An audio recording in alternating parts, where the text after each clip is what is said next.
He only asked one simple question, but her answer, it made his eyes well up and changed the way he saw strangers forever. If you believe kindness can change lives, tap that like button and subscribe to The Kind World, because today's story will stay in your heart long after it ends. It was almost midnight when Daniel pushed a half-empty shopping cart toward the checkout counter, his steps slow and heavy from a long day of work. His 7-year-old daughter, Emma, clung to his side, her tiny hand gripping his coat sleeve as she yawned, fighting to keep her eyes open. The grocery store was nearly empty, the soft hum of the fluorescent lights filling the air.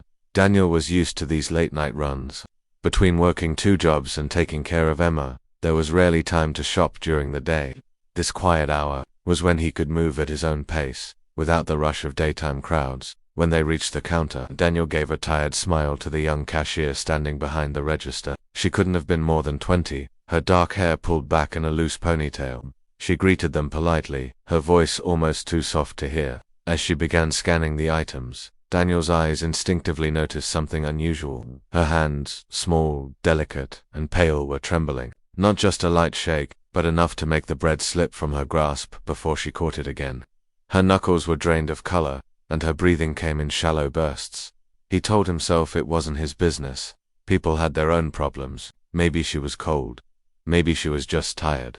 But as he stood there, watching her fumble with the scanner, something inside him felt a quiet pull. He knew what it was like to keep going when the weight on your shoulders felt unbearable. He knew the signs of someone barely holding it together. Emma noticed too. She tilted her head, watching the cashier with a curious expression. Children had a way of seeing what adults often overlooked, and Daniel could feel his daughter's eyes darting between him and the young woman, as if silently asking if they should say something. Daniel gave her a gentle pat on the shoulder, a small gesture to wait. The beep of the scanner filled the silence as the cashier moved quickly, almost nervously, through the groceries: bread, milk, a box of cereal, a few apples. Her movements were stiff, mechanical, like she was trying to keep herself busy just to get through the shift. Daniel noticed her lips pressing tightly together, her gaze fixed downward, avoiding eye contact. He wanted to ask if she was all right, but he hesitated. Words like that could open doors people didn't want to walk through. Still, there was something about her, the way her shoulders sagged, the way her fingers shook as they brushed against the plastic bags, that made it impossible for him to ignore. Emma yawned again, leaning against the cart, and Daniel decided he couldn't just let the moment pass. She looked too fragile, like someone one bad moment away from breaking. He didn't know what her story was, but he had learned that sometimes asking one simple question could make all the difference. He watched her struggle with a loaf of bread, dropping it onto the counter for the second time. That was when he leaned forward, lowering his voice so only she could hear. "Are you okay? Your hands, they're shaking." The question seemed to stop her in her tracks. She froze, her eyes flickering up to meet his for the first time. For a moment, her expression was unreadable, like she was deciding whether to answer truthfully or just smile and brush it off. The silence between them stretched long enough that Daniel almost regretted asking. But then, her lips parted, and he could hear the tremor in her voice. "I'm sorry," she whispered, looking down at the counter again. "It's just..." Her voice trailed off, but Daniel waited, giving her the space to continue. When she finally spoke again, her words carried the weight of exhaustion and worry. "I just came from the hospital. My mum's in surgery, and I couldn't afford to miss my shift. If I lose this job, I lose rent. So I came here, even though my mind's not here at all." She gave a weak, almost embarrassed laugh, as if apologizing for her own pain. Daniel felt a tightness in his chest. He had been in situations where work came before rest, before comfort, even before family, because survival didn't wait for better days. He glanced at Emma, who was now frowning, her small eyebrows drawn together in concern.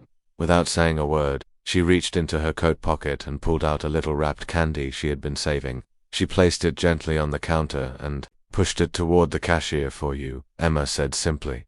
The young woman blinked, surprised, before a tear slipped down her cheek. It wasn't the candy, it was the gesture.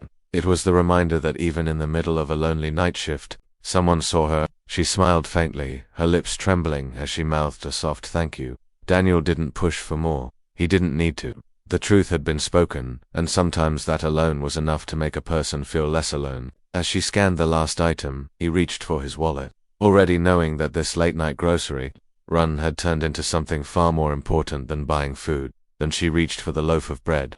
Her hands fumbled again, the plastic crinkling as it slipped through her fingers for the second time. It wasn't just clumsiness, there was a visible tremor, a shakiness that made even the smallest movement seem like an effort.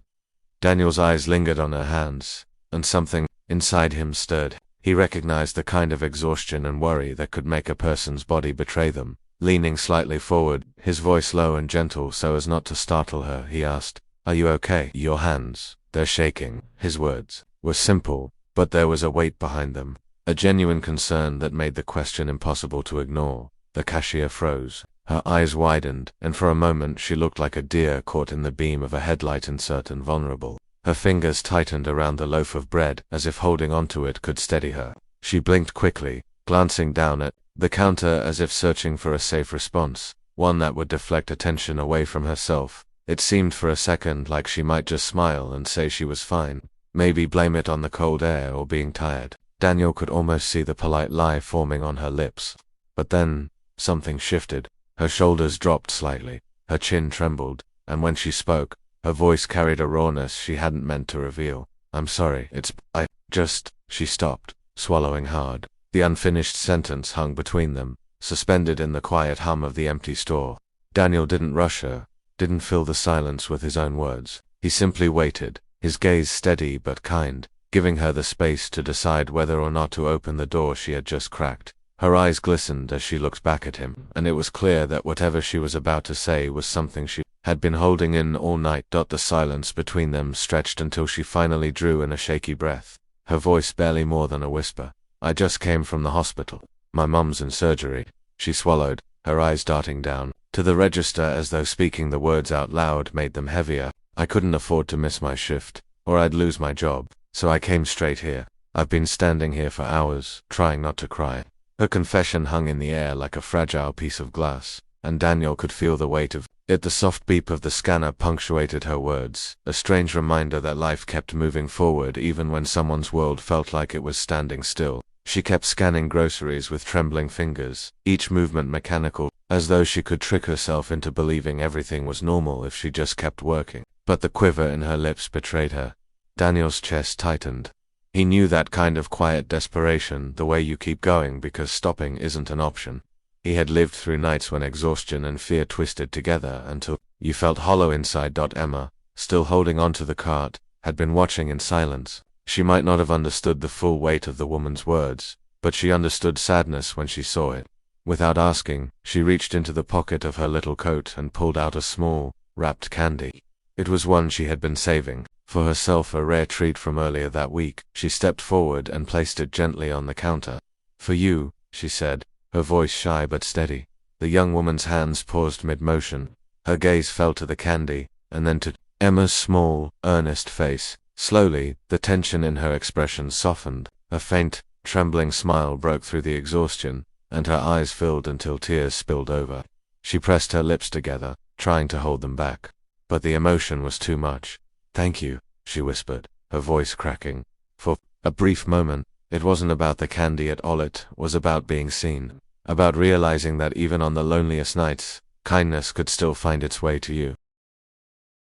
Daniel didn't say anything more at first. He simply slid his card into the machine, paid for the groceries, and began placing the bags back into the cart. When the receipt printed, he reached into his wallet, pulled out a folded bill, and quietly set it on the counter in front of her. "Go be with your mum," he said softly. "I'll talk to your manager and explain everything." Her eyes widened at the gesture, and almost immediately she began shaking her head. I can't.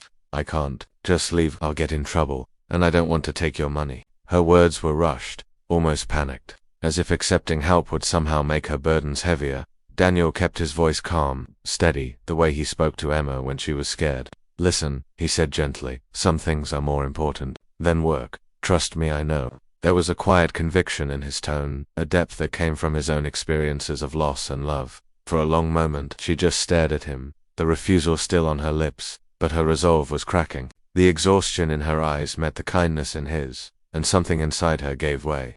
Without warning, she stepped out from behind the counter, her arms wrapping tightly around him. She was trembling not from the cold, but from the release of holding everything in for too long. "Thank you," she whispered into his shoulder, the words repeating over and over like a prayer. "Thank you, thank you." Daniel hugged her back briefly, offering a reassuring pat before letting go. It wasn't about the money or the explanation to her boss, it was about letting her know she wasn't alone in that moment, that there were still people in the world willing to put humanity above rules. A week later, Daniel found himself back at the same grocery store, pushing a cart down the familiar aisles. He wasn't expecting to see her, but as soon as he stepped toward the checkout, the young cashier spotted him. This time, her posture was different, her shoulders were straight, her movements confident, and her hands steady. She stepped out from behind the counter with a bright smile and walked quickly toward him. "Daniel," she called, her voice full of warmth. "I've been hoping I'd see you again." Before he could respond, she began speaking in a rush, her eyes shining. "My mom's recovering, she's going to be okay. And I found a better job. I don't have to work those late shifts anymore." She paused, her expression softening. "I'll never forget that night. You reminded me that there are still good people in the world." Daniel's smile was gentle but sure, the kind that came from knowing he had made a difference. "Kindness doesn't cost a thing," he said quietly, "but it's worth more than anything." In that moment, it wasn't just a conversation between two people. It was proof that even the smallest act of compassion could echo far beyond the moment it was given.